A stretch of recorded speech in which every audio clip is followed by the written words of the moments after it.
Merci beaucoup, Monsieur le Président.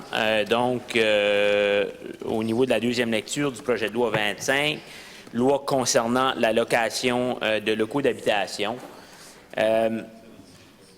c'est vraiment déconcertant de voir l'inaction et le manque de volonté de ce gouvernement de protéger les plus vulnérables avec un plafonnement des loyers.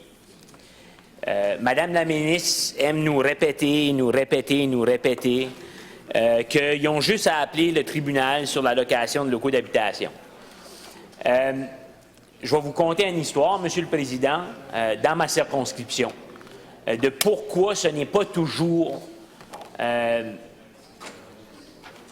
une solution si simple que la ministre aime le laisser paraître. Dans ma circonscription, il y a un locaux d'habitation, un bloc appartement, qui avait 6 appartements. Et puis,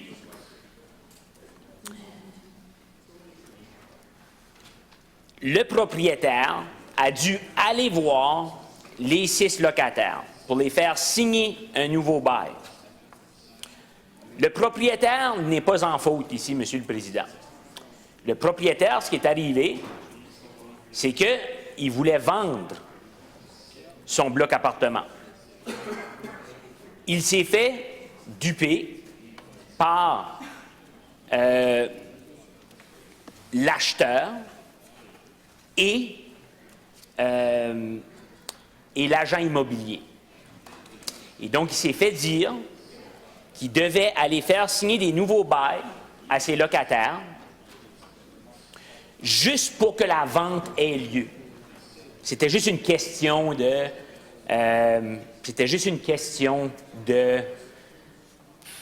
processus et tout ça. Il n'y avait pas de problème. Et donc, le propriétaire, voulant vendre, il a été voir ses locataires honnêtement. Et il a fait signer un nouveau bail qui se terminait la journée de la vente. Et il s'était fait dire, sur parole, que le nouveau propriétaire re-signerait un nouveau bail avec les locataires.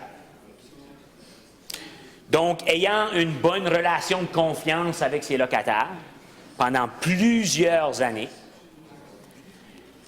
les locataires ont tout signé, n'ayant rien à craindre parce que le propriétaire avait toujours été un excellent propriétaire, une bonne personne. Maintenant, l'acheteur est une grande corporation ontarienne. Ils n'en ont rien à foutre des locataires néo-brunswickois et de leur bien-être. Ils ont acheté le bloc appartement pour des raisons purement économiques et profitables. Donc, lorsque la vente a eu lieu, légalement, tous les locataires ont pu être clairés. Et la seule manière qu'ils pouvaient rester, c'est s'ils signaient un nouveau bail avec au-dessus de 100% d'augmentation. On a aidé les locataires à rentrer en contact avec le tribunal sur la location de locaux d'habitation que Mme la ministre aime tellement bien dire que c'est la solution et de ne pas s'inquiéter et tout ça.